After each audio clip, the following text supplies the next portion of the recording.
a lot more confident than the other. Yes, good evening, good afternoon rather to you and to all our viewers wherever they're watching this. Yes, a very different look about both teams as they warmed up. The Scottish side with a lot more intensity, one must say. But yes, don't count out Nepal. They had a lot of excitement in their ranks. Their wicketkeeper was shouting out to everybody, telling them, reminding them that the World Cup is just 2 or 3 games away potentially. So no shortage of excitement. And that's the pitch for this particular game. We saw in the last match, which was, of course, on the adjacent oval, it afforded a little bit of movement early on, but now with the afternoon sun baking this arena completely, should be quite conducive for stroke play. Yes, we're looking for a total. I would think it's not one of the biggest grounds here in the United Arab Emirates, and looks a good pitch. And you would think that Nepal will be looking for something north of 160 in this game to really put the Scottish batsmen under pressure, and they'll have plenty of support. There's no doubt about that. Very noisy vocal support. You won't need Dubai and myself to tell you when the ball's gone to the boundary in this first power play of the Nepal innings. Put into bat here, Scotland winning the toss. And here we are, ready to go. Interesting choice of new ball bowler Callum McLeod, who got a 50 in the last match, but is known for his fast bowling talent. In fact, at one stage was aspiring to be a fast bowler with Warwickshire in county cricket. Should make for a very, very fascinating prospect this match. Scotland need a win.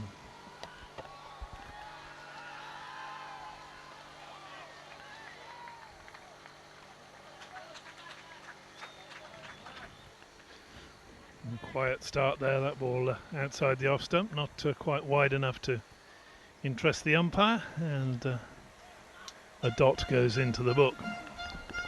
Nepal starting with Subhash Kekurel, the 20-year-old opener, and alongside him is Sagar Pun, also 20 years of age. A lot of these Nepalese players have come through the ranks of age group cricket playing together. That should stand them in good stead. Oh, no ball. Free hit.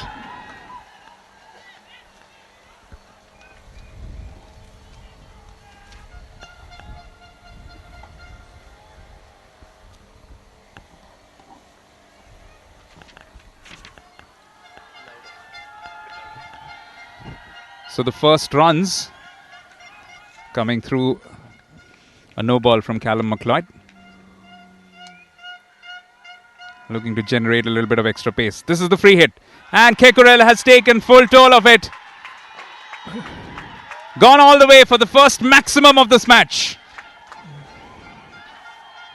What a superb shot that was, because that was a slower ball. Tried to kid the batsman, maybe put him off his strike, but he spotted it early, and that has gone many a mile. Oh, go and fetch that one.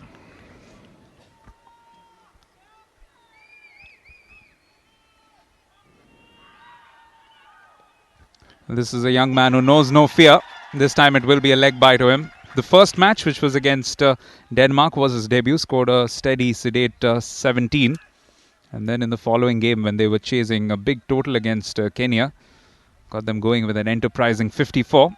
And over here, he started his scoring with a massive 6. So with just 3 balls gone, 8 on the board for Nepal. Lost the toss, but they won't mind it too much. They do have a lot of bowling strength, and their spinners principally comprise the majority of their overs when they bowl. So they shouldn't mind bowling second on this wicket.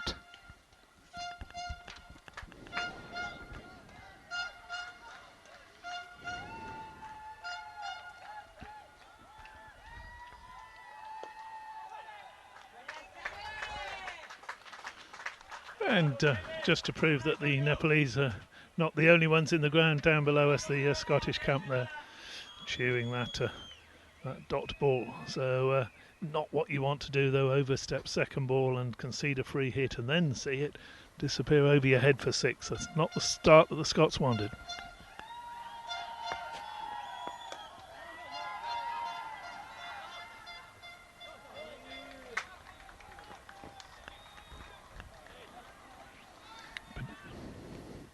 1 ball to go in this over. In this day and age, of course, there's a lot of analysis which goes on for teams. So no doubt the Scotsman would have observed that in the last match, the Nepali batsman did enjoy the extra bit of pace which was on offer from the Kenyans. Perhaps hence the choice of McLeod for the first over.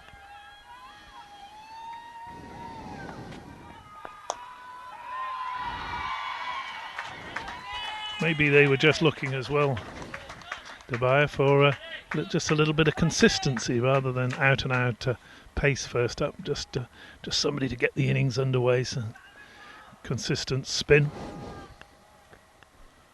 some consistent seam bowling, putting the ball on the spot, but it did rather go wrong with that no ball.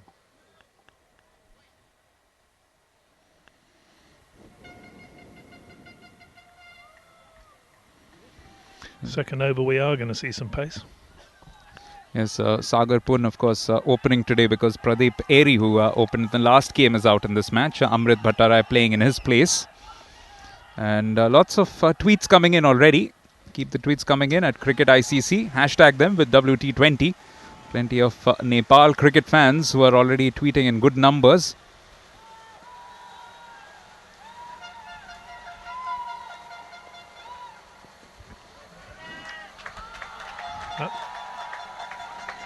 Starts with a wide delivery.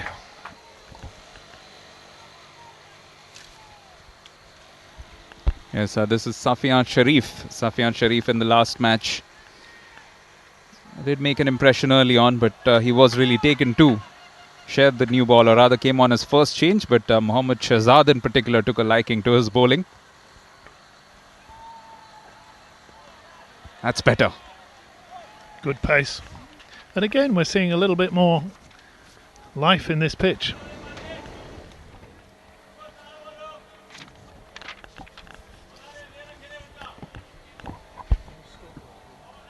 Yes, definite evidence of life, as was the case in the previous game as well.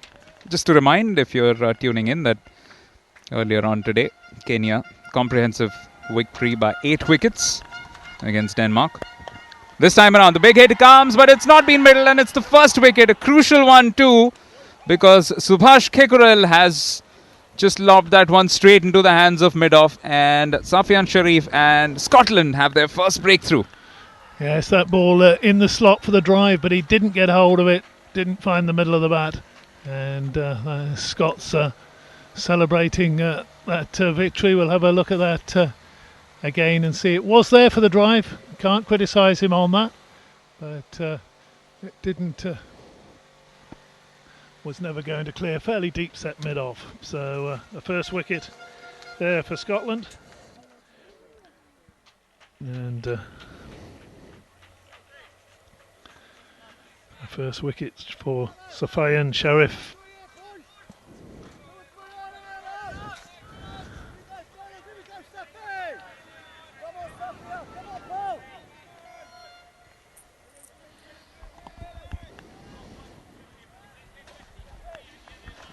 We'll just need to consolidate from here on in Nepal with this kind of a start that they've been given. Just need some partnership to develop.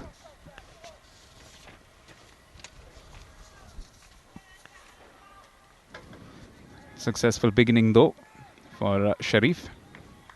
Mallow at the crease now, taking his time to take guard, just composing himself.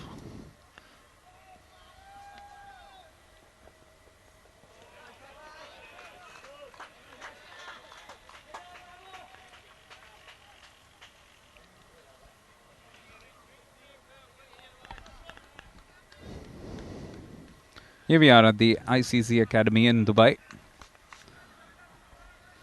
Outstanding facility as far as cricket is concerned. Just a bit hot now as the afternoon progresses. Very warm out there in the middle.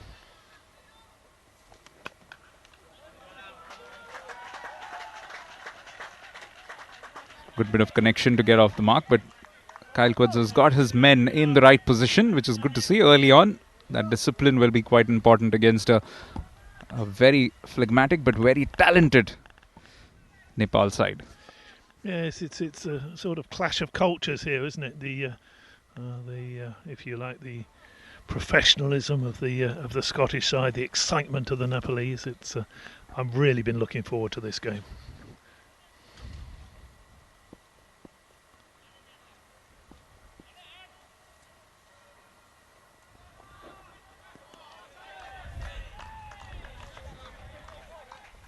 Another great ball. Sagar Pun really is finding it a bit difficult to decode Safian Sharif at the moment. Just that little bit of away movement keeps foxing him. Yes, he's bowling with a bit of movement at a lively pace, and any opening batsman in the world is not going to find that easy.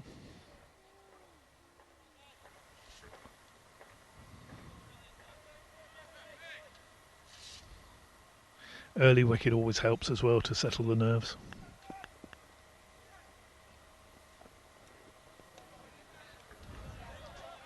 So the end of a successful and a good over from Safian Sharif. 2 runs and a wicket of it. Nepal after 2 overs, 10 for 1. Thrilled with that start, Scotland will be, because, well, after a couple of deliveries, no ball, 6 runs. You thought, oh, Nepal are after a flyer here, but no. Pulled it back at the second half of that first over, and now a wicket in the second over.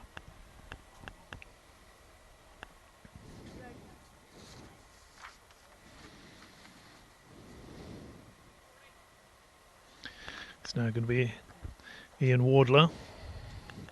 We would have expected him to open the bowling, but after just that 1 over from McLeod, we've got the man we would have expected to see taking the new ball for Scotland. Gyanendra Malla on strike for the first ball of the 3rd over in this innings. Oh, that's a terrific stroke. It might just beat the fielder. Indeed it does.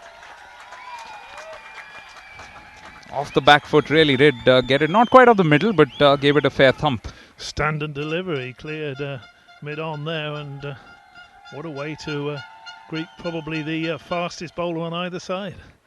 Smash straight over mid-on. Chase after that one.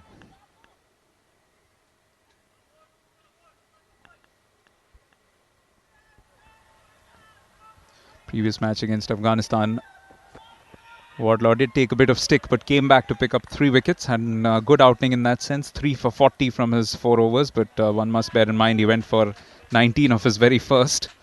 So good comeback that. Yeah, good comeback. Last 3 overs. 3 for 21, you take that in most forms of cricket. He does have this good ability to pick up wickets, which is why Kyle Kudza has turned to him now.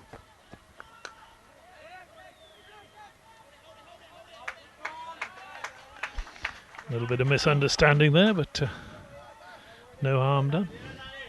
Good pair of shoulders on him, hasn't he, Ian Wardler? That's certainly need as a fast bowler.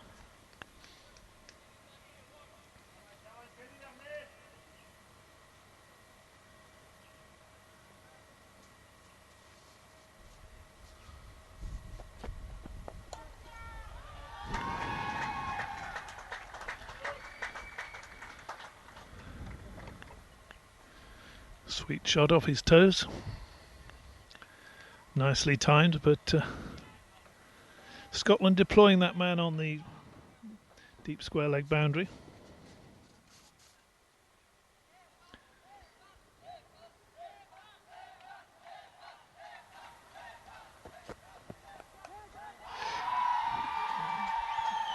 In the air, but it's safe. Indeed, it's gone all the way. They're always safe when they land in the crowd, Dubai. That's it. He didn't get hold of that. That was a top edge. Well, he's come out with aggressive intentions and he's made them amply clear in the few balls that he's faced. Gyanendra Malla, rather. And giving Joel Wilson, the umpire at the pavilion end, a bit of a workout. In fact, most of the big shots have come from this end. In fact, first scoring shot for Sagar Pun.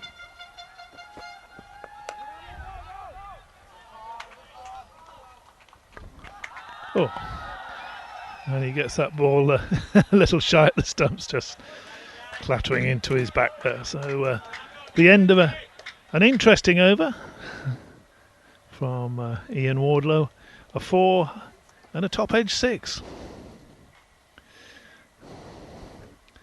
Score 21 for 1.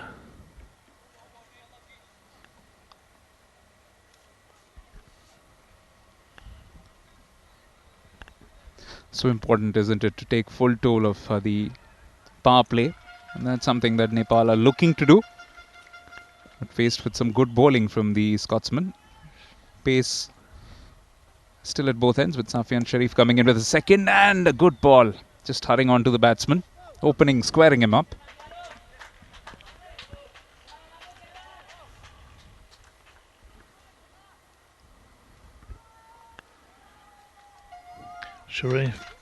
Sharif looking in the groove today.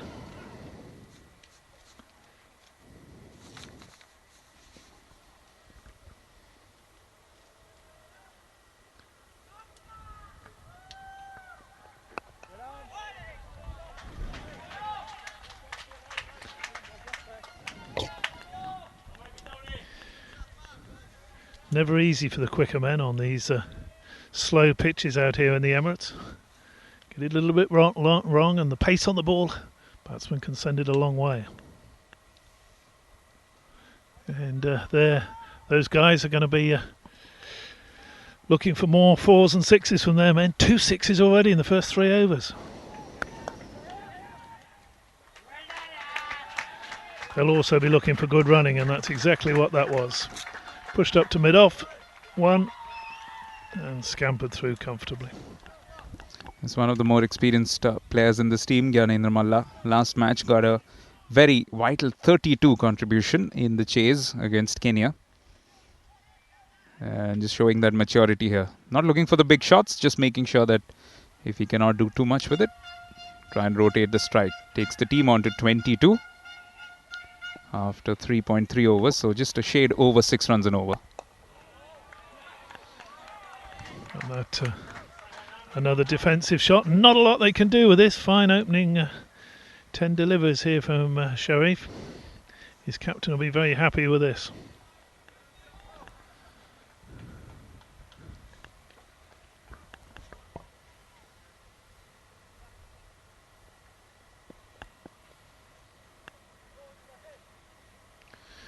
All the runs at the moment coming from the other end.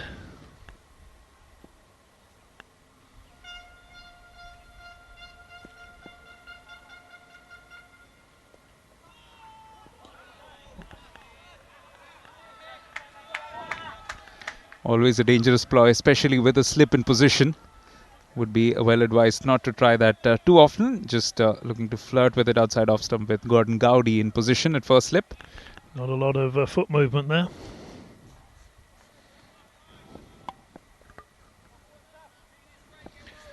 David Murphy behind the stumps, encouraging his teammates.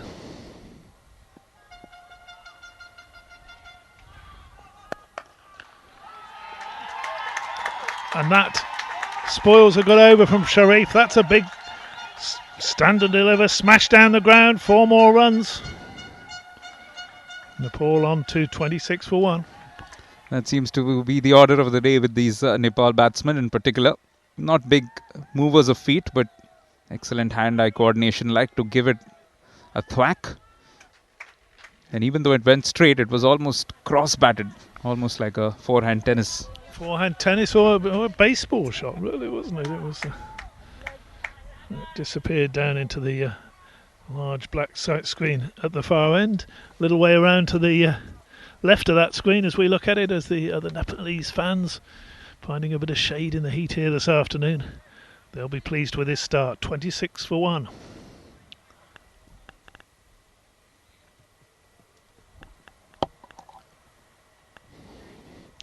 Well, yeah, another bowling change from this end with Rob Taylor coming on. 3 overs from the commentary box end, and 3 different bowlers. Let's see whether Rob Taylor has more luck than his predecessors. Has bowled wicket to wicket and also adept at taking the pace off the ball, so that might help in these early overs. Remember the second last over of the power play when the captain has to keep those 7 men inside the ring. So once that gets relaxed, Kyle Kudza will breathe a little easier. He might bring on spin following these 6 overs. And that'll just make things a little bit easier for him.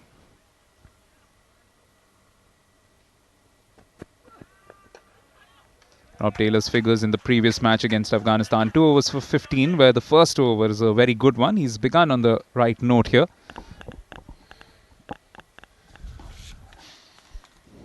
Even in T20, if you find a good line, good length, not easy to be swung away.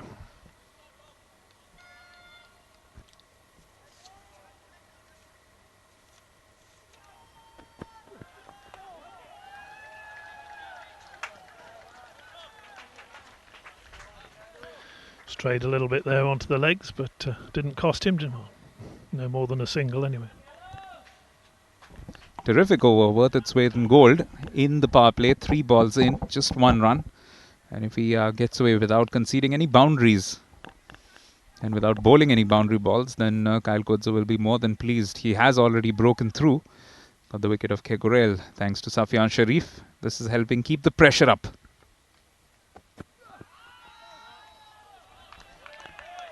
Good ball. Impressive over this from Rob Taylor. Good start from the big left armour.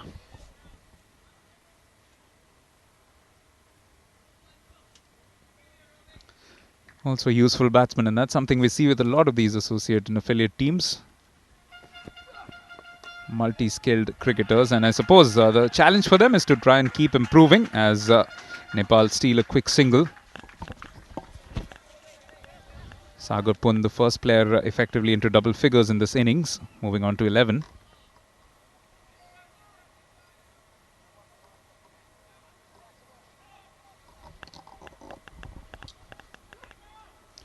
It is a fantastic facility. Everything in here for the ICC.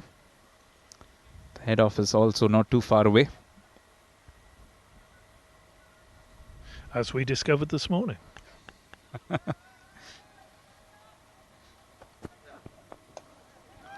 Keeper standing up. That prevents the batsman from probably using his feet, but doesn't prevent the single. The end of the 5th over, and they have done very well to pull the run rate below 6 for the first time in this innings. It's 29 for 1 after a very good first over from Rob Taylor. Interesting how we've had 3 tight overs and the 2 expensive ones.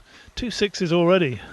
I think we're in for an afternoon of maximums here. It's not the biggest ground. Quarters where Mabayo and myself ended up this morning. That's where our taxi dropped us off, so we had to walk 200 or 300 metres around to this very fine facility at the academy. I blame him. Now a bowling change from the City end. After 2 very effective overs, Safian Sharif being given a break.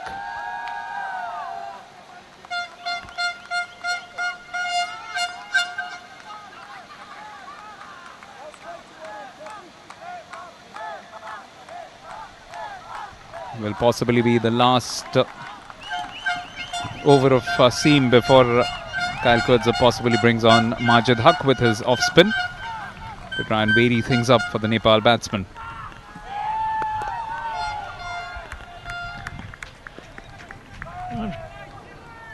I'm sure this may well work out for the Scottish captain, but if it does prove to be expensive, he'll be wondering why he didn't keep Sharif on after those 2 fine opening overs.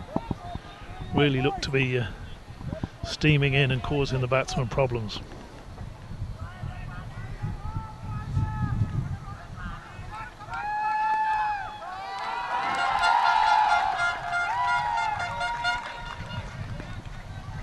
He's doing a good job though since coming on. Gordon Gowdy, couple of balls, just couple of singles. In fact, just 1 single.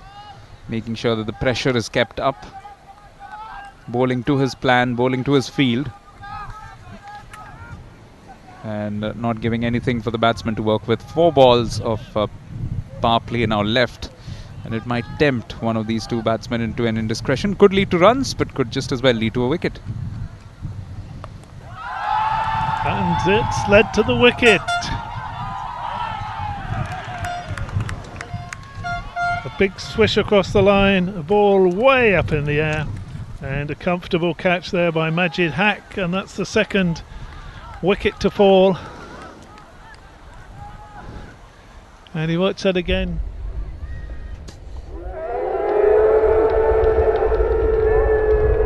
Up in the air. In the air for a long time. Keep your eye on it. In it goes. So second wicket for the Scots, and here comes the national hero of Nepal. The skipper Paris Khadka making his way to the crease, and listen to that applause support he's getting from his fans there. 30 for 2 though, approaching the end of the power play. Work to do for Nepal, and they'll know it. And just as soon as the captain walks out, just a little bit of a cloud cover, which will give some respite to both the players as well as spectators, as well as the commentators, dare I say. I was hoping you wouldn't leave us out. But yes, that also puts into context Majid Haq's catch, because while it was easy, he was staring straight into the sun, but important breakthrough given now. Oh, delightful stroke of the very first ball. In fact, this was Gyanendra Malla carrying on with the good work, easing into it and finding the gap. 4 runs. Over pitched, no protection on that side of the wicket, and as soon as that was through the ring, saving one, it was away to the boundary. So could have underlined that wicket with a couple of dot balls, but yes, Gowdy just over pitching and paying the penalty.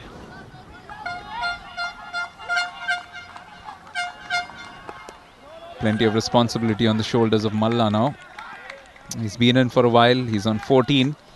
He's got his captain for company, who's got an excellent 54 in the last match. Unbeaten 54, which took them home against Kenya. But you would want somebody who's got his eyes in to try and bat out a majority of the remaining overs. And just one more ball of the power play left now for Gordon Gowdy and Scotland. They've done an excellent job. 34 for 2. Would be happy to give away perhaps just a run or two. In fact, they will get a wicket. Even though it is a wide, they have worked this one to perfection. Brilliant work from David Murphy. And he is absolutely disgusted with himself as Gyanendra Malla, the man who was in, overbalancing, and the wicketkeeper makes no mistake. Yeah, what a great piece of work that is from Murphy. The batsman looking to play that away down the leg side, not making contact, a wide of course, because it was outside leg stump, but you can still be stumped from a wide, and stumped he was. And absolutely wonderful piece of wicket-keeping work there, and it's always good to see a stumping off a quicker bowler. Batsman not pleased with himself, banging his bat into the ground as he walks off, but I'm afraid Malla was really undone by some very clever, very adept work behind the stumps there by David Murphy.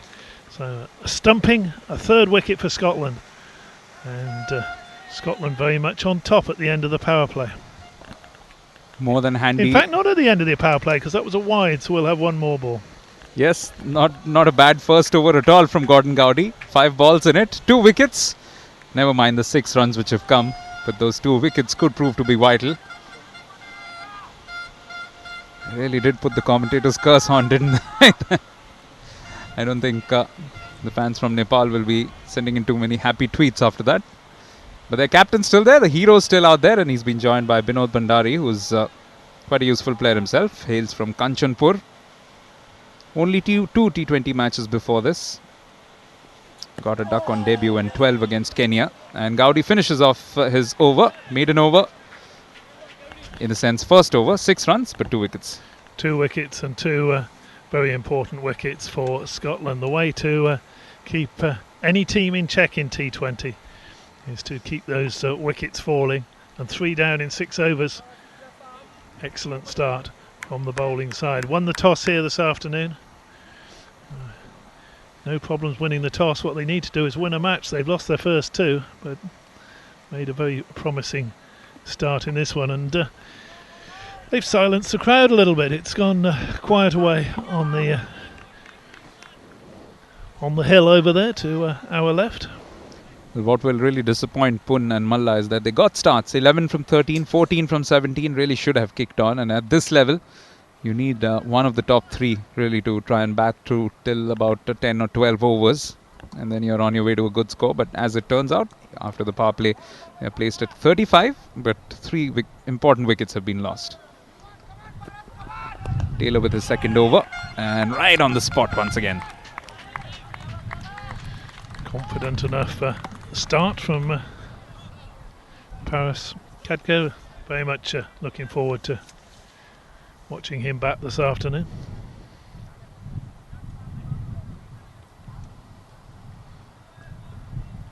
Yet to get off the mark, but an outstanding batting record for the skipper. 11 T20 matches before this. 356 runs. This will be the 357th. And he scored those runs at an average of 59.5. That's a tremendous record, isn't it? When you think an average of 30-35 is something special in T20 cricket. 450s already, and batting in the middle order would suggest that he's an excellent finisher. Over here, of course, he's got to construct an innings from scratch pretty much, getting through for that quick single. But Rob Taylor's doing a fine job with the ball.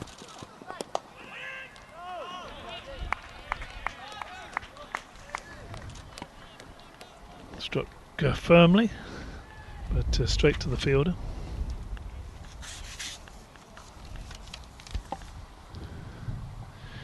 Into his second over.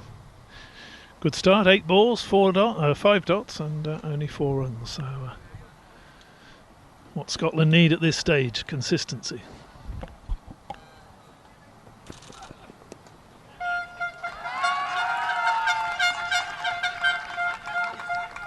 First runs for Binod Bhandari.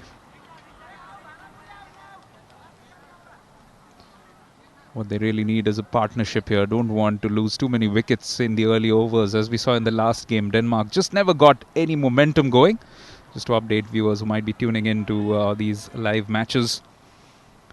Denmark comprehensively beaten by Kenya, only managing 84 for 8 when they batted first. Wicketkeeper up for Paras Khadka now.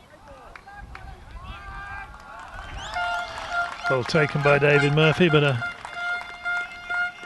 wide all the same.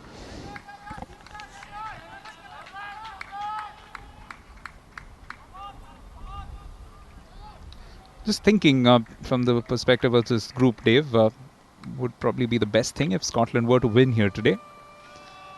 That will really set it quite wide open. Nepal, of course, have got off to a great start. And should they go on to win on the basis of how they've performed, then so be it. But if Scotland wins, then we have another team into the mix with 2 points. I think nearly every team in Group B, other than Denmark, with a chance of getting one of those 5 places that take you into the next round of this qualifier, or take you into the knockout stages, give you a chance of qualifying for Bangladesh.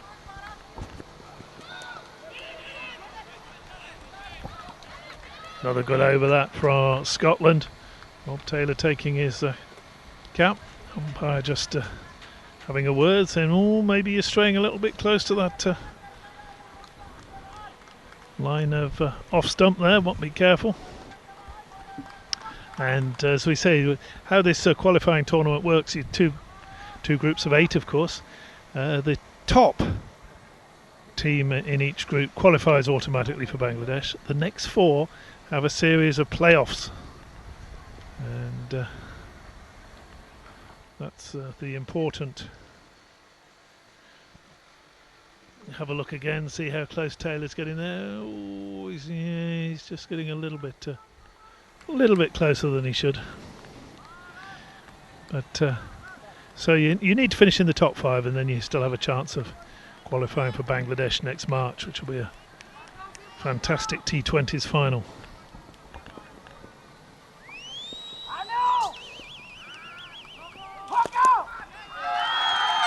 Powerful stroke, but there is cover there. In fact, that's been one feature of this Scottish performance thus far. Very, very precise field placement.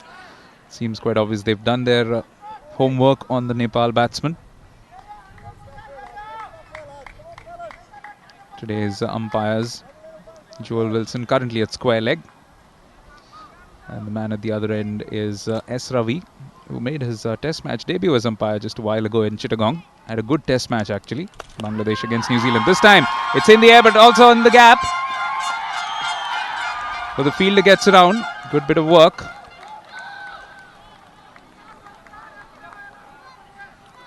Not frightened to hit the ball in the air, are they, the Nepal batsmen?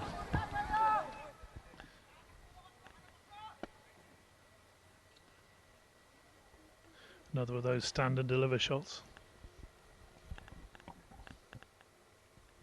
And yet again, full commitment from the Scottish fielders, something that we've come to expect. Showed a lot of that against Afghanistan as well. This time played away on the onside and immediately on striking it, calling for 2, but won't be on at all. Great fielding. Won't be many 2s this afternoon. I think it's this arena not quite as big as some of the others. S. Ravi from India, standing currently at the city end.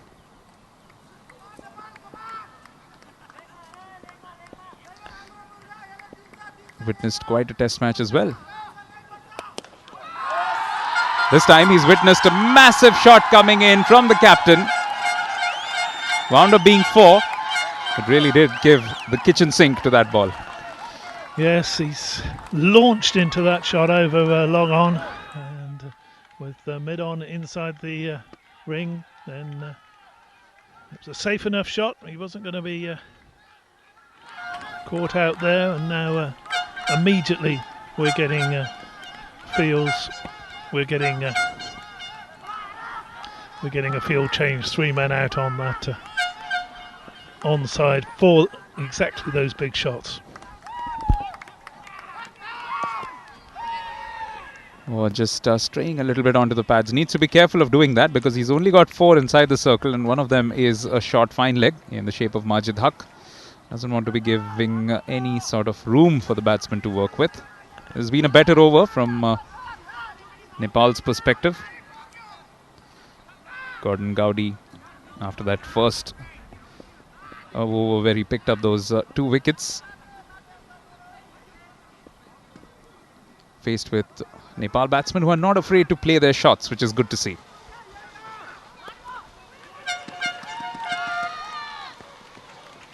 Ends with the dot ball, so after 8 overs, 47 for 3. I think both sides can take encouragement from that. Nepal haven't got away to a flyer. Scotland have pegged them back with 3 wickets. But at the same time, Paris Khadka's out there. He's finding his range. And another 5 or 6 overs from the Nepal captain could well see a much improved score on the board for his side. 47 for 3 after 8. This partnership between Paras Khadka and Binod Bhandari worth 12. All bowlers have been quite disciplined. Wardlaw went for a few in his 1 over, 11 runs. He's coming back to have another go.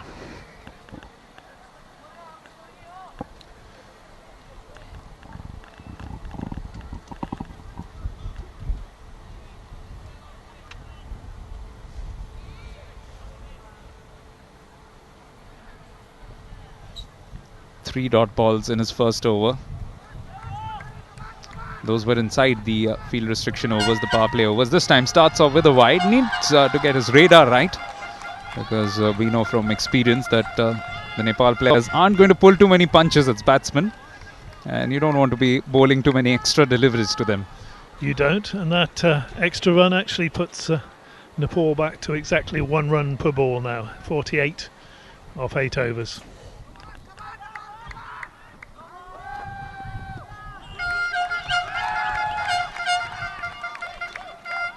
Binod Bhandari seems quite happy in this particular partnership to realize his role of handing the strike over to his captain as much as possible.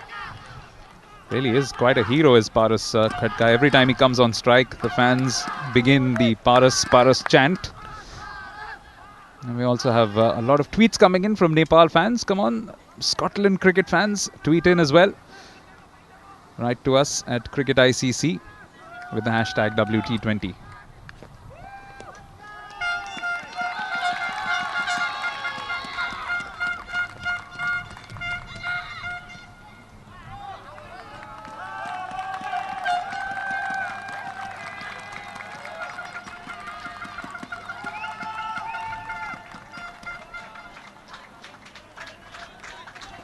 As the pulse question, who is Nepal's key player?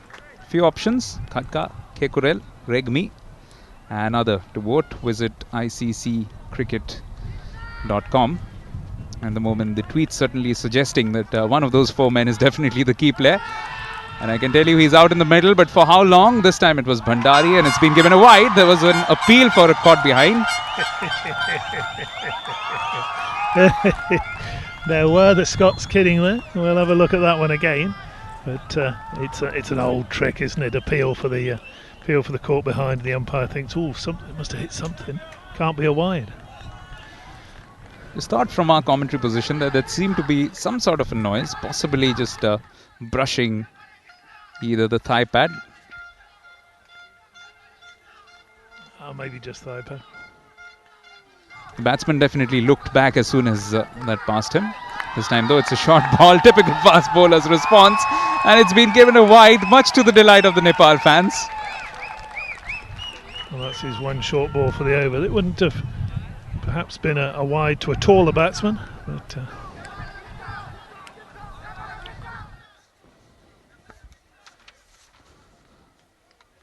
not the biggest man, Mr. Bhandari.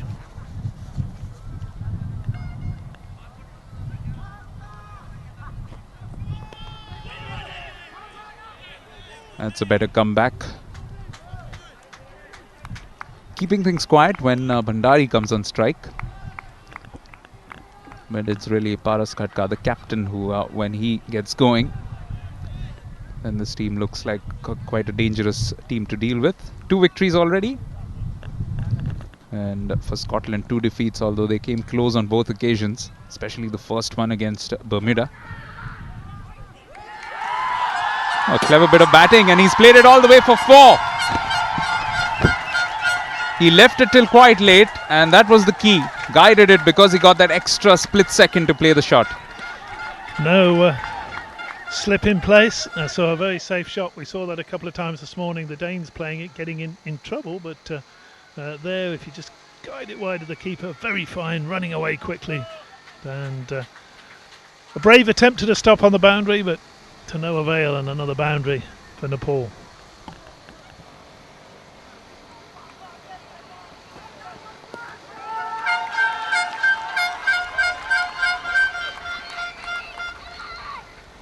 Smart cricket, following up a boundary with a single. This has already been a good over, and Ian Wardlaw has just been losing his bearings a little bit.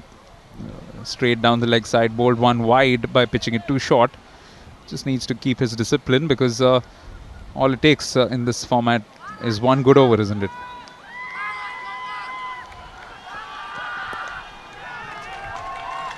That was certainly a good over for Nepal. 9 runs into 11 runs going for my calculations from that over.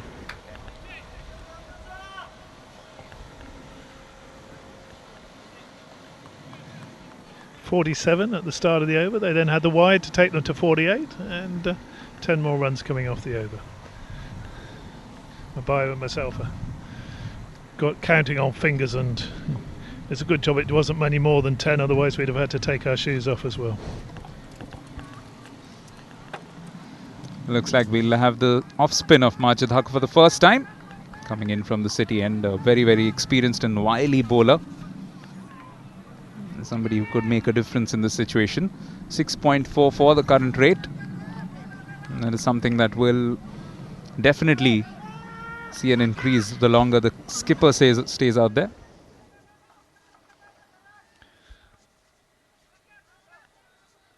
The coach of the Scotland team, Paul Collingwood, early this morning. course, great career with England. Called in now to help Scotland this winter.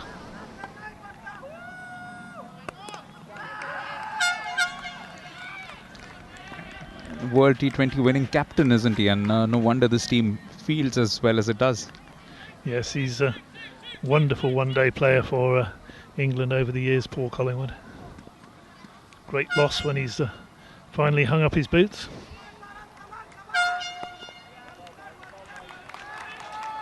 Still playing county cricket though, won the championship with Durham earlier this year. Captained them to triumph.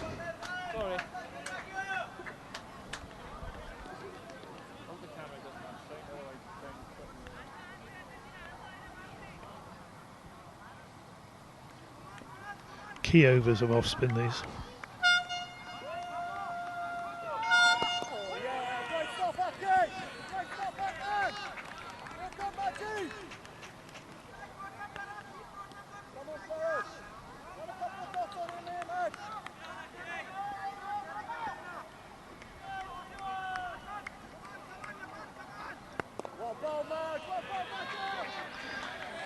Did Hack right on the spot. Yes, he won't give too much away, but just looks like the Nepal batsmen are just sizing him up. Could be a big stroke around the corner. Maybe not of this over so much. Oh, this time though, it's an appeal for an LBW, but with his natural angle, every chance that it might have been missing the leg side.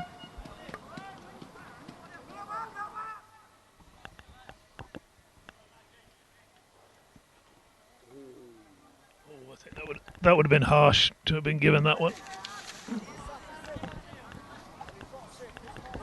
Tidy first over thus far from Majid Haq.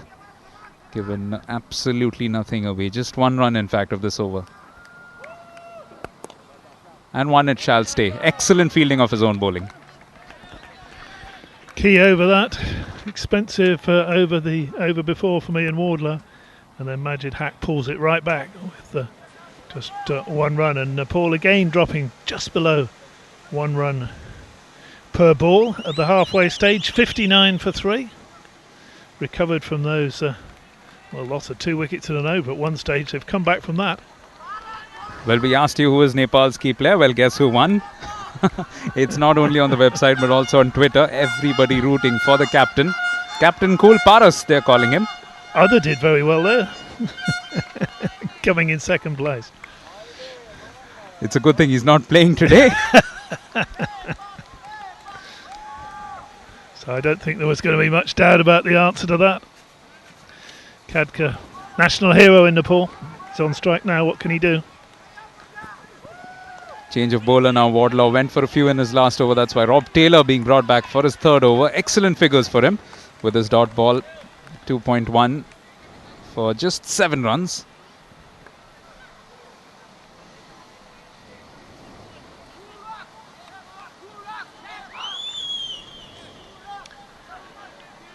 Third man has now gone back to the fence.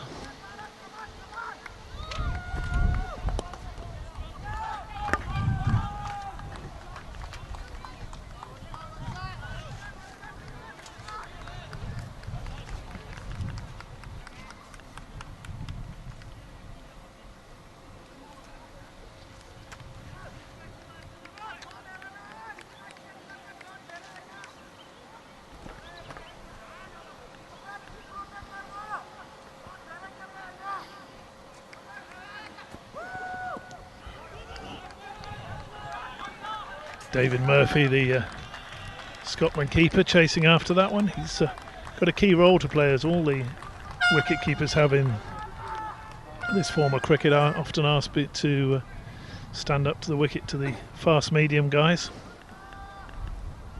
Keep the batsmen in their crease, keep them honest. A good keeper can be worth several runs and innings in this cricket. There's the big shot and doesn't quite middle it. Khadka picks up a single for it, but this is very, very good stuff from Scotland, it must be said. Winning the toss and fielding today, Dave, in spite of having the luck going against them in the first couple of matches, doing the same. And making Nepal do something different, because they had been chasing thus far in this competition. So something different for Nepal to do, and Scotland not afraid to keep doing the same thing. And you have to decide as a team, don't you, when you're put into bat, how many do we think we should be getting on this pitch?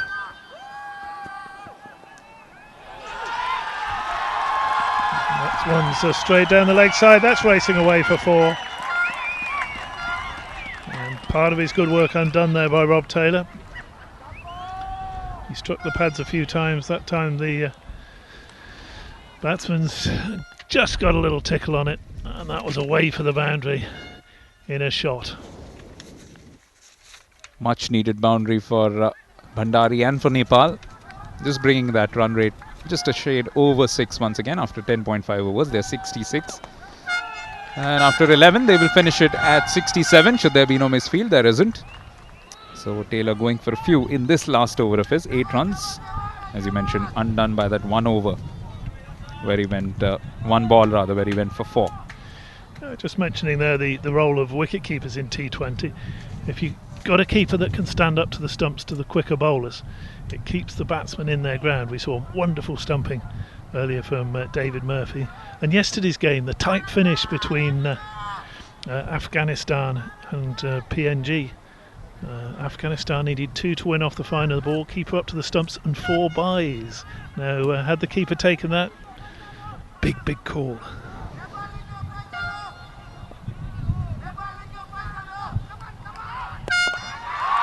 There's another big hit, straight down the ground, no fielder there.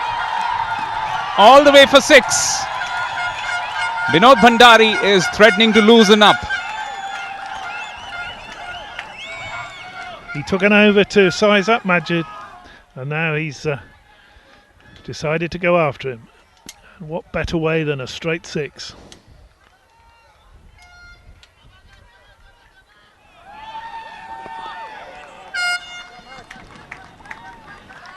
And sensibly not trying to follow it up.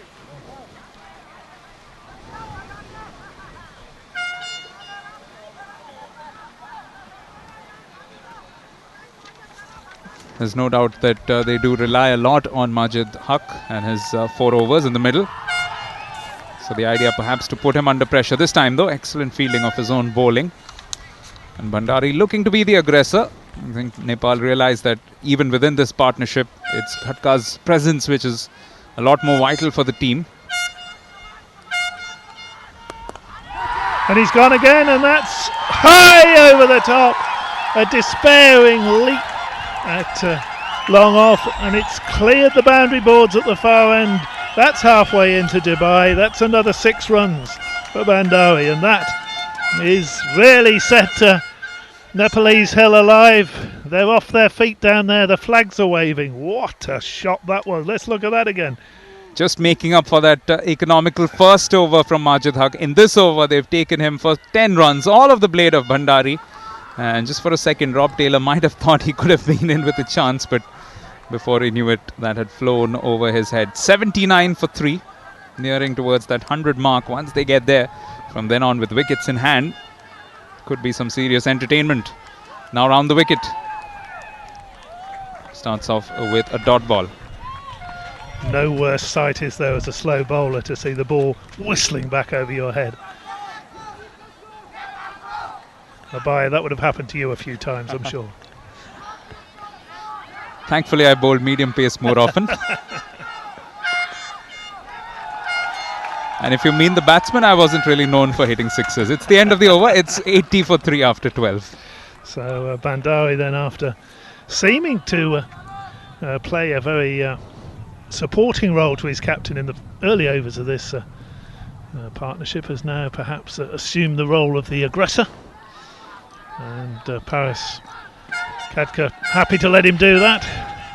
You take him on, you get out, I'm still there. Maybe that's the tactics at the moment. Some tweets coming in. They're all from Nepal, aren't they? Is there anyone in Scotland on Twitter? Most of them are. Anurag Acharya, he writes to us saying, straight over the side screen for 6. Guess which shot he was describing. And then Prashant Silwal says, 6 again. 2 sixes by Bhandari. Fantastic blows as well from Bhandari. He's not going to have it quite as easy now because back into the attack is Sharif. Excellent 2 opening overs from the big pace man. Different challenge though at this stage of the innings. 13th over coming up. Will it be unlucky for one of these two sides?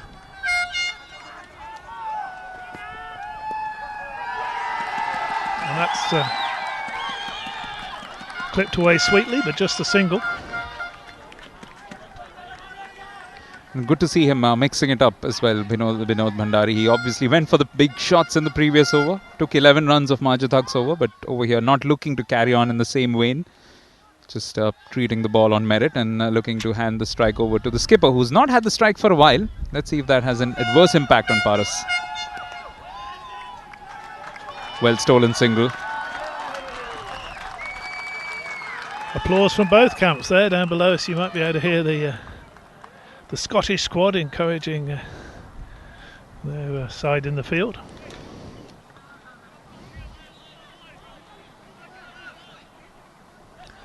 Or what's left of the Scottish squad. Their support staff.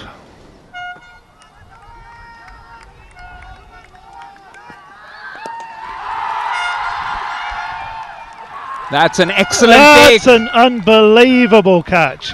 He's come in and held that, diving forward just off the ground. You won't see a better catch than that in the T20 qualifiers this fortnight. Woo! You have got to consider yourself unlucky as a batsman to go to that. He struck that. It was low. It was going like a laser and forward. Oh, look at that. And the good work there from the cameraman. That's superb shot. And to hold on to that, he can't believe it himself. Yes. He cannot believe that. Callum MacLeod pulling off an absolute beauty, and so does our cameraman. And Binod Bhandari goes after a very special little innings from him. 28 for him. Yeah, and he's got to count himself unlucky with that. That's one of the best catches of that type I think I've ever seen. To actually come in and just take it as it's about to hit the ground, diving forward like that. Fantastic work in the field from Callum MacLeod. That was a catch and a half. And he's dismissed a man who was really looking very good out in the middle. There it is again. That's in real time. Excellent, excellent catch. He can't believe it, can he? He looks up and says, well, how on earth has that stayed in my hands?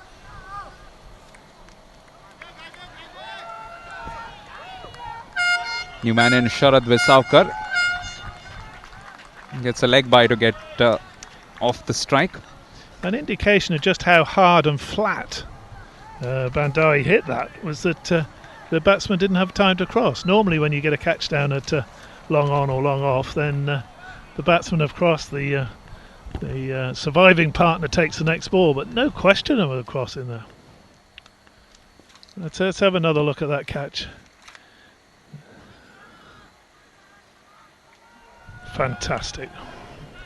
Fantastic that. You will not see a better catch than that in this tournament. Well, Safyan Sharif has been handed the ball and he's come back and done the job for his captain yet again. Got the vital breakthrough, kept the run scoring down as well. And he's doing an excellent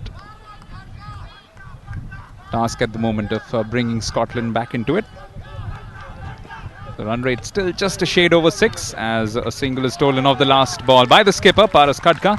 And after 13 overs, Nepal find themselves at 84 for 4, with Safyan Sharif having picked up 2 wickets in his 3 overs. Well, we did ask whether that over would be unlucky for somebody, and it's certainly unlucky for Bhandari because he must have thought he got at least a couple of runs there. Wonderful, wonderful catch by Callum MacLeod. So 84 for 4, 7 overs still remaining. Nepal will want to get somewhere around 150. That'll involve going at 10 and over from here on in. Khadka on strike. And he's taking the attack now to Majid Haq. Starts off with a boundary, finding the mid-wicket fence and bisecting the gap between the man at long on and the man at deep mid-wicket. He likes that area, doesn't he?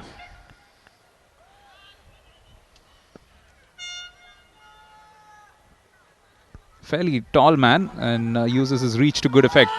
This time though goes for something quite unusual and a big appeal for LBW, but as we saw before, Majid Haq does have a tendency to just slide it down the leg side. And also he must have got a little bit something on that because there was no signal of leg buys from the umpire. It was off the bat, so one to the batsman. Yes, just looking at the replay, had he not got an edge, could have been a close shave. Sharad Vesavkar yet to get off the mark in this innings, but the last match with his team needing some quick runs in the last stages against Kenya, came in and scored 23 not out from just 6 balls, clouted 3 sixes, made it look as simple as anything. This time he's been kept on a tight leash. Tight leash for now. He's had a couple of balls. Have a look at it, pick up the pace. He knows he's got another 6 overs after this one to bat, so plenty of time.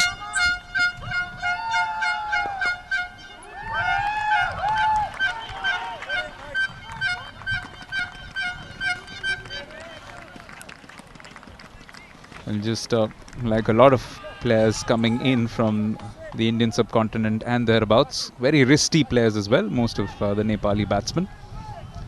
Very good square of the wicket.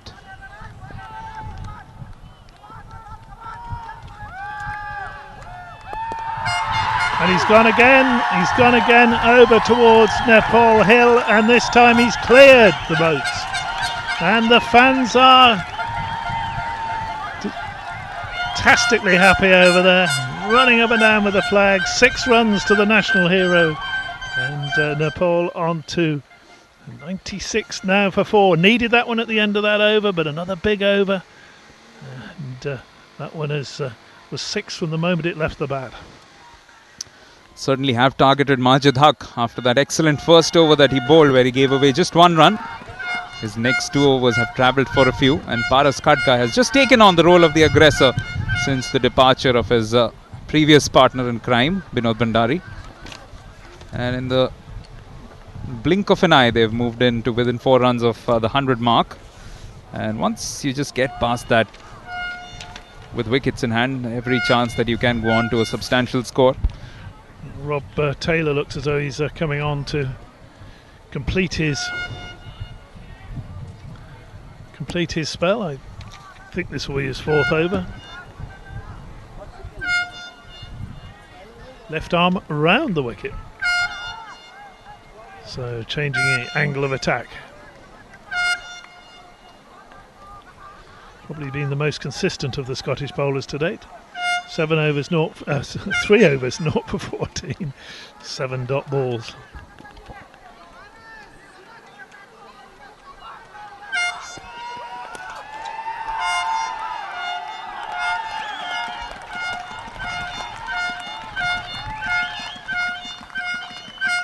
Sharad Vesavkar doing something which will make his fans quite happy. He's given the strike to the captain. Yes, he was looking for the gap on the through the offside. Just the long off and 3rd man out, but now 3rd man comes in for this for the skipper.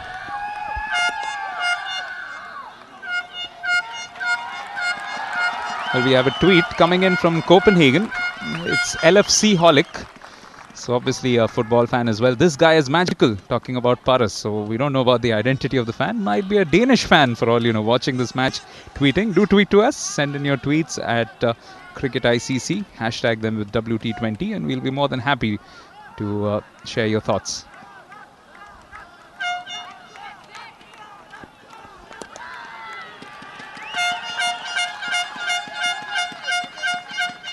Another 1 run, but they'll be happy enough with that, Scotland, at this stage. Into the 15th over now, and the 100 about to be posted for Nepal. In particular, Paras Khadka looking very, very dangerous at the moment. Oh, that's a very good ball. Good ball. Just looked like the skipper just didn't expect that, coming in at around the wicket. And a decent pace from Rob Taylor as well. Right up in the block hole here. Well bowled.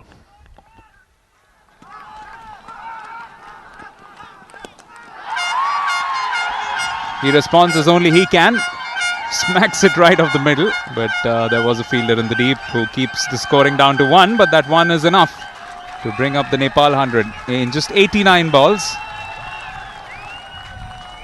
So with those 31 balls still to go, there's every chance now of Nepal looking at a total in excess of 150, which will take some chasing.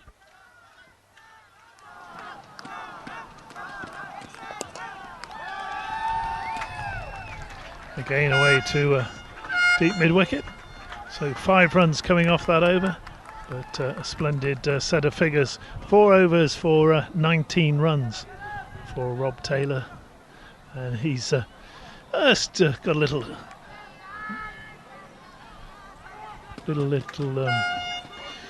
hop in his step as he goes down there. He knows he's done a good job for his team. And a little bit of relief, I think, always for the bowlers when they finish their 4 overs, isn't there? Definitely in this format of the game. In most other ones, you would expect a bowler to want a few more overs, but in T20s, if they've finished their 4 overs with 19, I think they've definitely earned a well-deserved rest. It's a wander down to long off and a whew, that's over. So Gordon Gowdy now with the 16th over. 30 balls left in this innings rather. Sharad on strike. Goes for the big one. Can't quite find the gap to perfection and kept down to 1. Good bit of fielding by the man who just finished his bowling figures. I think they might have been looking for 2 there, but it does bring the skipper on strike. It's a long boundary and a big chase round there from long on, but maybe Paris Khadka's got a taste for this now. In fact, throwing with his right, so couldn't have been Rob Taylor. This time it's in the air. There's a fielder under it, and it's a massive wicket. This is the big fish that they wanted, and they have got him. Paras Khadka is absolutely annoyed with himself. Having got to 27, needed to carry on with the good work. Went for this stroke, and Gordon Gowdy gets his man. Big wicket that for Scotland. He could have punished them in the final overs, but Khadka's gone. Went for that big shot over mid-wicket one time too often. He didn't quite place it, and it was straight down to the throat of was that Matt Machin out there taking the catch? Or indeed it was. So Paris Khadka gone for 27. Not his finest innings, but a very useful contribution to this Nepal total of 102 for 5. Some muted applause below us as he departs. Plenty of batting left for Nepal though, and only 4 overs and 4 balls remaining, so they'll want to get up in excess of 140. I'd have thought that will be their target from here on in. And the batsman crossed, so Anil Mandal will begin at the non-strikers, and this time it's up in the air. Oh, diving effort, and he wasn't too far away from it. Was Richie Berrington. It's been a very special effort yet again in the field from the Scotsman. That's one thing one can never hold against them, irrespective of the result. They do field and bowl well. That was a big chase. It was one of those, it was just hanging there, wasn't it? It was like one of those top spin lobs at Wimbledon. You just think you're going to get to it, you dive for it, and it just eludes you. Anil Mandal, the new man, and another young man, just 22 years of age. Can he do the job for his team?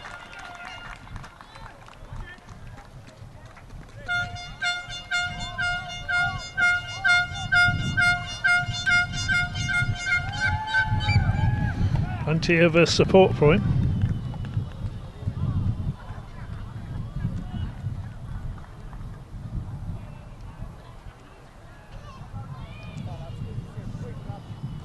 Two balls left in this, the 16th over. Still a while to go.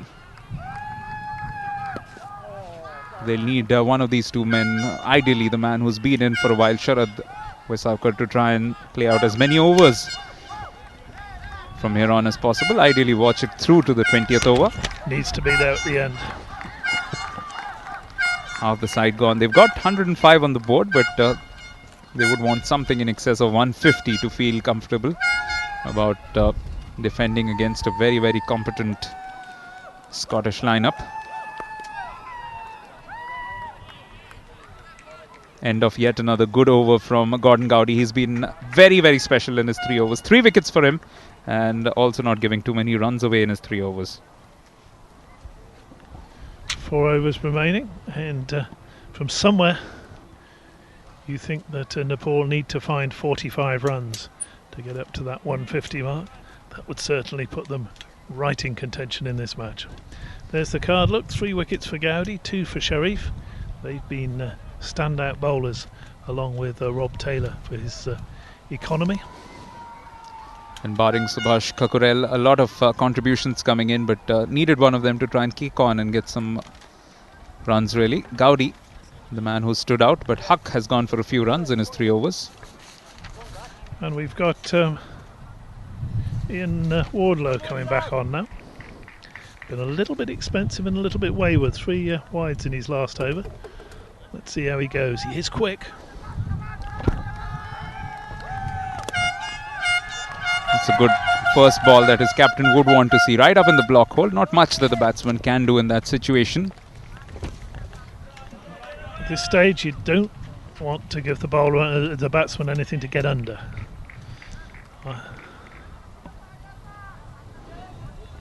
Well, Manoj Adhikari writes on Twitter, one-man army like Dhoni, Paras Khadka. As Ian Wardlaw's figures. 21 runs before this. Starting off with a single in this over.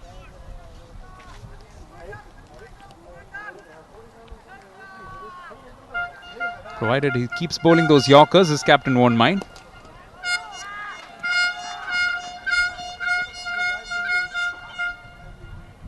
.22 balls to go, so 22 singles will mean they get up to 129. Which I don't think will be enough. I think they have to look at 140 as a minimum. 150 as perhaps the something to dream about.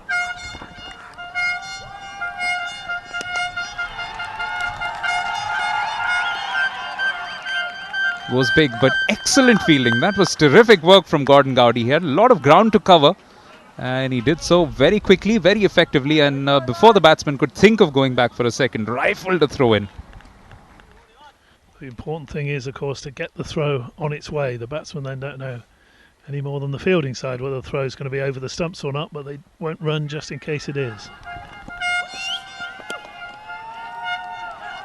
Yet again, flinging themselves around on the field. Always good to see. May have conceded a single, but in the process, just showing to his opposition that he's out there to mean business.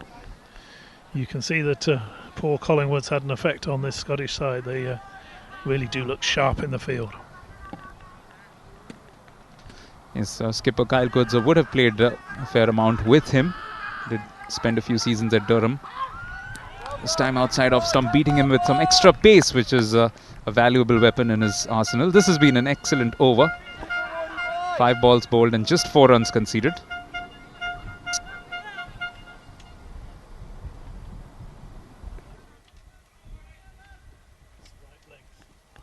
Right up there, and the batsman can't. Right up there, the batsman can't do a lot with that.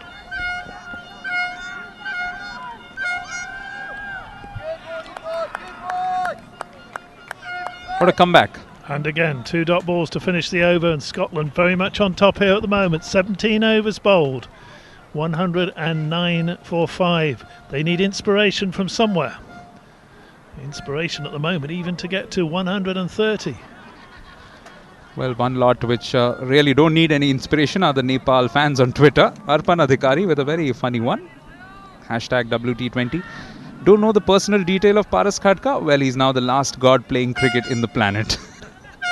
Presumably after the retirement of Sachin Tendulkar. Very good. We like that one. Keep them coming.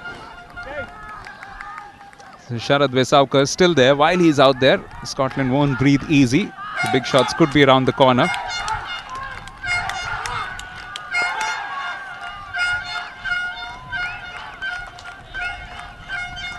Just content to push a single there. Gowdy's last over. One excellent effort it has been from Gowdy as well. 3.1 overs, 3 for 19. Could have a chance at a 5-wicket haul, an outside chance if he picks up an early wicket in this over. We have already had one in this competition.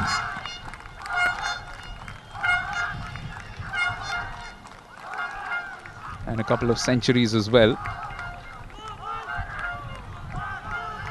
In fact, PNG's Tony Ura has been distinctly unlucky to have been the top scorer, but wound up on the losing occasion on one of those 3 occasions. Now this time, driven through, but again, an excellent bit of fielding from the captain himself.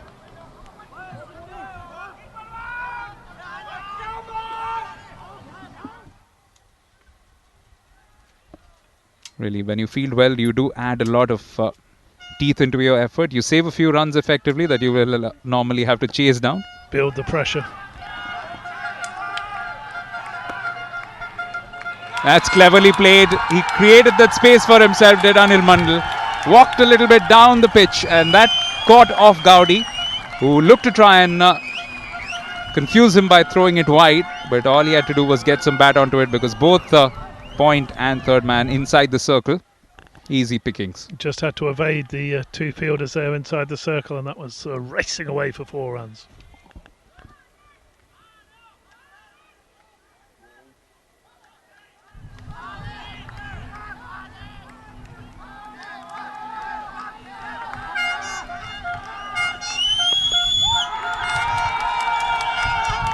After the caressing shot, this time a little bit more of a bludgeon, but excellent fielding yet again. Oh, Ian Wardlaw, he's got a good arm. Would have been well advised not to test it. Don't think they've attacked the fielders enough. Several times the ball's gone wide. The fielders have had a chase and had to put a throw in from the long boundary, and the batsmen have only taken the single. I know it's only 4 or 5 times, so that could be 4 or 5 more runs. Here's another tweet which might amuse you, Dave, just after this ball. Oh, clever bowling. Just a variation in length. So Anjan Panthi writes, call Ishant Sharma to bowl right now.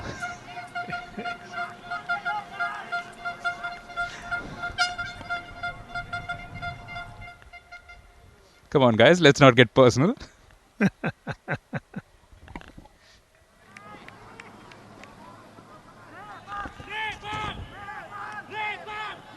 Just looking for that final flourish. Sharad Visaukar on strike yet again. Gordon Gowdy hit the final ball of his spell. It's a big hit, and it's into the gap for 4 through the mid-wicket region. They finished the 18th over with 120 for 5 on the board. Still 15 per over away from that 150 mark, but it's still on. A good spell from Gowdy, but those last 2 boundaries rather spoiling it, and he's gone for that favourite cow corner of for the Nepal batsmen. Their fans are all over there. They've cheered every ball. They've almost sort of sucked them into that area. Come on, let's get to the boundary. And big cheers, big excitement. 120 for 5. If they can get up to 140, I think they've got a chance in this one. 2 big overs coming up. 5 wickets in hand though.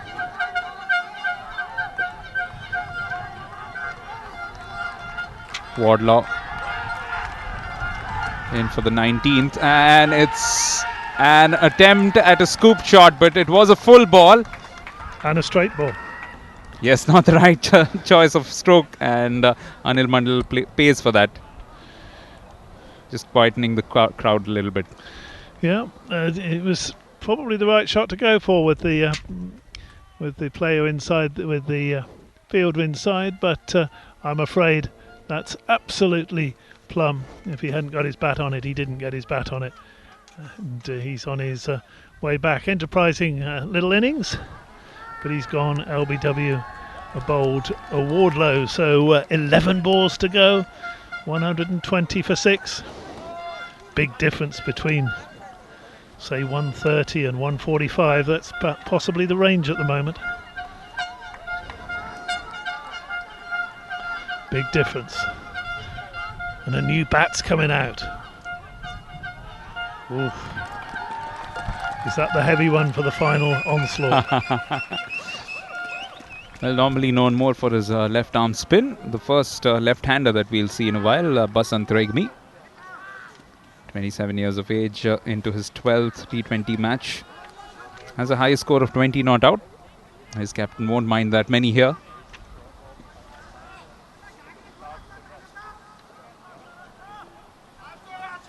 The Scottish fast bowlers doing what they do well in these closing overs, do bowl a lot of full balls. In fact, in the last match against Afghanistan, just 8 runs given over the last 2 overs. So history would suggest that they know how to finish an over well with the ball. Finish an innings rather. Not afraid to use his feet, but the only problem was didn't make any connection. A dot ball is not what they want at this stage. Difficult one, because if he gets any sort of bat on that, it's away one side or the other of third man.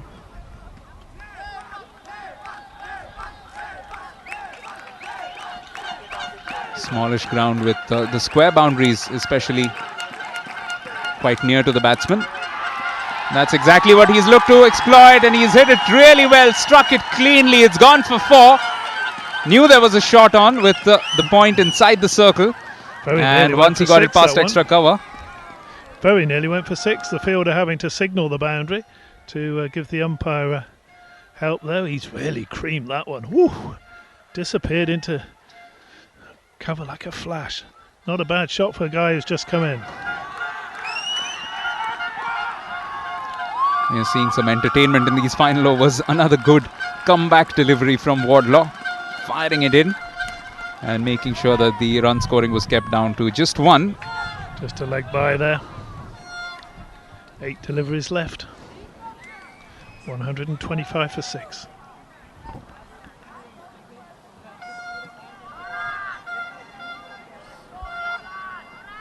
Well, there's another tweet coming in from Bhaskar Dakal. He says, Nepali Afridi is there. Come on, Sharad.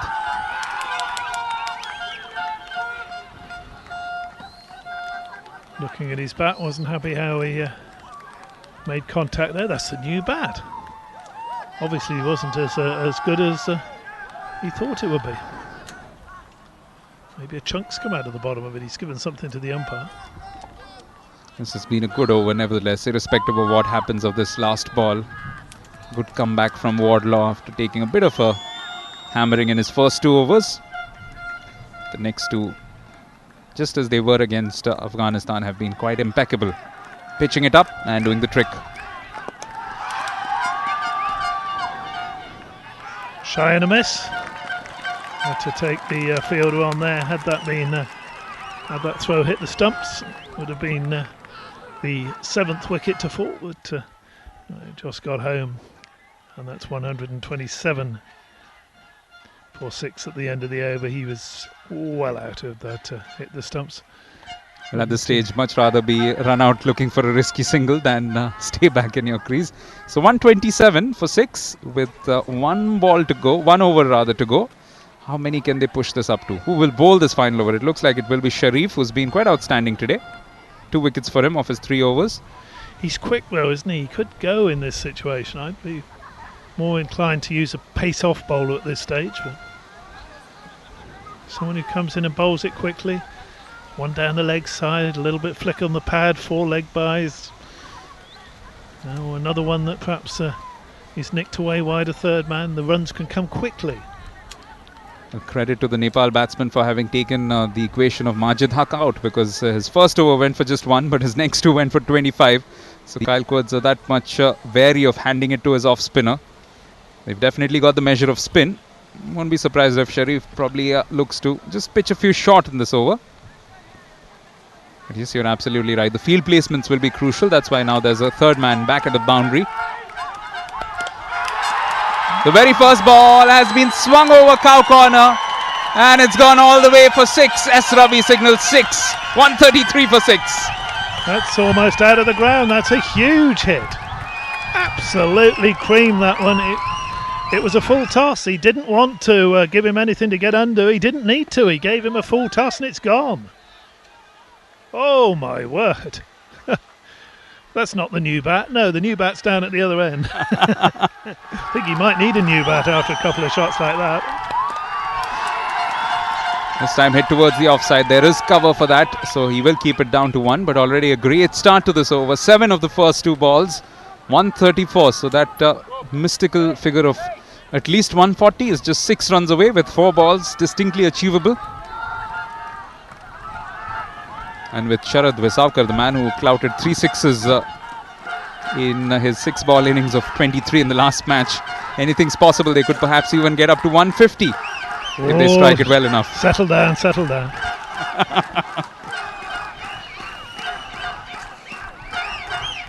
That would be an expensive final over from Sharad. He's been in for a while, Sharad. His eyes should be set. And this time he's hit it, but it has only gone as far as the man at cover. Easy catch completed. 7th wicket goes down. Bit of an anti-climax in the end. Yes, he credit to bowler. Needed to get it either side of him. It was another full pitch delivery. Didn't quite get it. That new bat of his didn't do him a lot of good, did it? It's on his way back to the pavilion now. The captain taking the catch there, was it? Kutsi? That extra cover. And that was just as straightforward as they go. 134 for 7. 3 balls left. What a spell this has been from Sharif. 3 wickets for him. Shakti Gauchan comes in.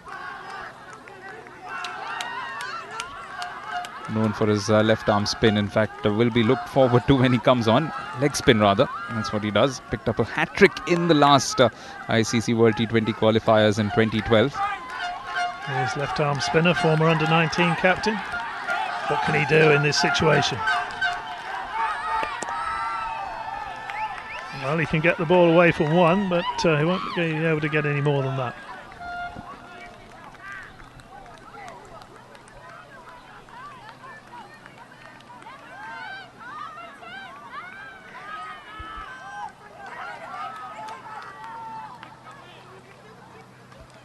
Two balls remaining, 135 for 7. Basant Regmi, who's been striking it well on strike, crucially. Don't give our Nepal fans a heart attack. 135 for 7.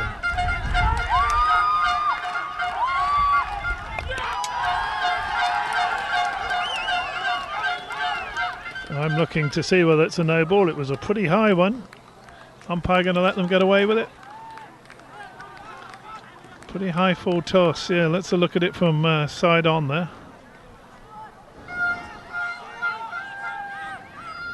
It would have been Joel Wilson's call and the square leg position. Yeah, I thought it was too high as well.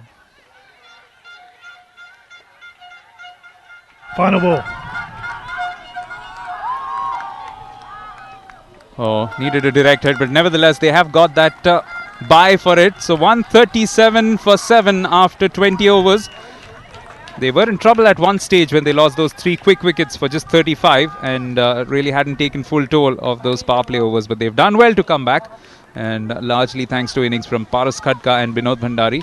And in the end, Scotland will be very pleased with themselves to having restricted Nepal to 137. I think at the start of this, on a hot afternoon, a good batting pitch, if you'd offered Scotland anything under 150, they'd have taken it. They've got under 150. 137 for 7. As we said, those 2 big innings in the or major contributions in the middle from Khadka and Bhandari. But Scotland will be pleased with that. They'll be pleased with their work in the field. They bowled tightly. They fielded well to back up the bowlers. And if you can see that. 2 standout bowlers in that. 4 overs, 3 for 19 for Safian Sharif. And 4 overs, 3 for 29. A bit more expensive, Gordon Gowdy, but nevertheless, 3 wickets in a T20 match is always good pickings for you.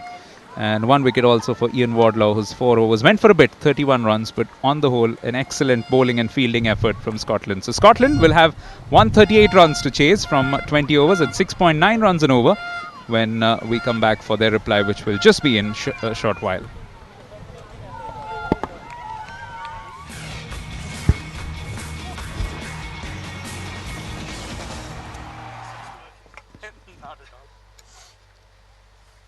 Not knowing the numbers.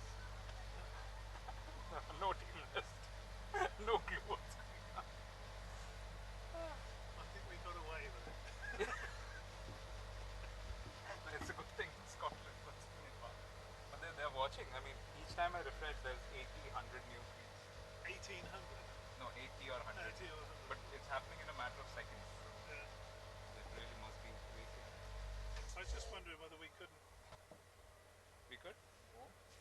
Just wondering whether we couldn't get this sort of